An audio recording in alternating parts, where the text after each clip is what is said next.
क्या आपने कभी सोचा है कि इंसान की सबसे बड़ी समस्या बाहर की दुनिया नहीं है। सबसे बड़ी समस्या उसका अपना मन है। कई बार सब कुछ ठीक होता है, फिर भी मन बेचैन रहता है। कभी बिना कारण डर लगता है, कभी छोटी सी बात पर गुस्सा आ जाता है, कभी भविष्य की चिंता इतनी बढ़ जाती है कि नींद तक उड़ जाती है। और सबसे अजीब बात यह है कि वही मन जो हमें परेशान करता है, वही मन हमें सफलता तक भी पहुंचा सकता है। यानी इंसान का सबसे बड़ा दोस्त भी उसका मन है और सबसे बड़ा दुश्मन भी उसका मन है। इसी गहरी सच्चाई को हजारों साल पहले समझाया गया था श्रीमद् भगवत गीता में, जहां भगवान कृष्णा एक बहुत गहरा सिद्धांत बताते हैं। श्लोक है, उद्धरेत आत्मानम न आत्मानम अवसादयेत, आत्म एव हयात्मनो बंधु, आत्मेव रिपुरात्मनम।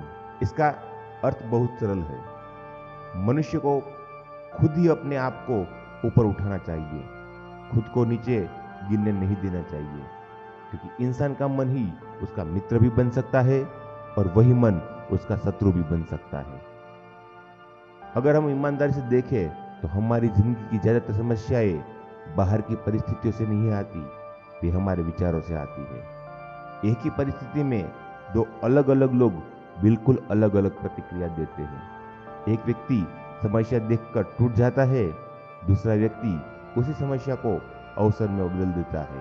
फर्क परिस्थिति में नहीं होता, फर्क सोच में होता है। मनोविज्ञान कहता है कि इंसान के दिमाग में हर दिन हजारों विचार आते हैं, लेकिन इन विचारों में से ज्यादातर विचार नकारात्मक होते हैं। दिमाग का एक हिस्सा हमेशा खतरे को ढूंढने की कोशिश करता है।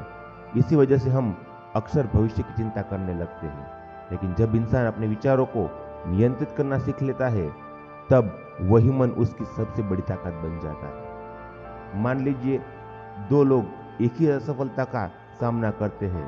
पहला व्यक्ति सोचता है कि मैं असफल हो गया हूँ, मैं कभी सफल नहीं हो सकता। उसका मन धीरे धीरे उसका दुश्मन बन जाता है। दूसरा व्यक्ति सोचता है यह असफलता मुझे कुछ सिखाने आई है, उसका मन उसका दोस्त बन जाता है। यही अंतर पूरी जिंदगी बदल देता है। ज्यादातर लोग अपने मन के गुलाम बनकर जीते हैं। अगर मन कहता है कि आज काम मत करो तो वे काम नहीं करते। अगर मन कहता है कि डर लग रहा है तो वे कोशिश ही नहीं करते। अगर मन कहता है कि लोग क्या कहेंगे तो वे अपने सपनों को छोड़ देते हैं। धीरे धीरे मन उनकी जिंदगी को नियंत्रित करने लगता है। सफल लोगों की एक खास आदत होती है, वे अपने मन की हर बात को सच नहीं मानते। वे अपने मन को प्रशिक्षित करते हैं। वे अपने विचारों को देखते हैं, समझते हैं और उन्हें सही दिशा देते हैं। यही कारण है कि कठिन परिस्थितियों में भी वे शांत रहते हैं। अब सवाल यह है कि मन को दोस्त कैसे बनाया जाए। इसीलिए एक सरल अभ्यास किया जा सकता है। हर दिन कुछ मिनट शांत बैठिए और अपने विचारों को देखिए। उन्हें रोकने की कोशिश मत कीजिए, बस उन्हें ऑब्जर्व कीजिए। धीरे धीरे आपको समझ में आने लगेगा कि आप अपने विचार नहीं हैं, आप उनके ऑब्जर्वर हैं। और जिस दिन यह समझ आ जाता है, उस दिन से मन पर नियंत्रण शुरू हो जाता है। एक और अभ्यास है, जब भी आपके मन में कोई नकारात्मक विचार आए, अपने आप से एक सवाल पूछिए, क्या यह विचार मेरी मदद कर रहा है या मुझे कमजोर बना रहा है। अगर वह विचार आपको कमजोर बना रहा है तो उसे जाने दीजिए और उसकी जगह एक सकारात्मक विचार को चुनिए। जब इंसान अपने मन को समझना शुरू करता है तो उसका जीवन बदलने लगता है। उसे समझ आने लगता है कि खुशी बाहर की चीजों से नहीं आती, खुशी मन की अवस्था से आती है। शांति बाहर की परिस्थितियों से नहीं आती, शांति अंदर की स्थिरता से आती है। इसीलिए श्रीमद् भगवद गीता का यह श्लोक हमें एक बहुत बड़ी सच्चाई सिखाता है। इंसान का असली युद्ध बाहर की दुनिया में नहीं होता, असली युद्ध उसके मन के अंदर होता है।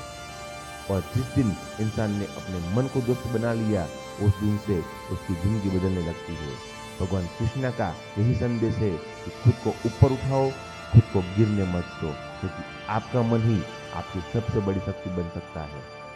अगर आप गीता की विजडम को मॉडर्न साइकोलॉजी और माइंडसेट के साथ समझना चाहते हैं तो कोच पीआर चैनल को सब्सक्राइब करें, क्योंकि यहाँ हम सिखाते हैं कि प्राचीन ज्ञान को आधुनिक जीवन में तरीके से लागू किया जाए। और याद रखिए, जब मन नियंत्रित हो जाता है तब जीवन नियंत्रित हो जाता है।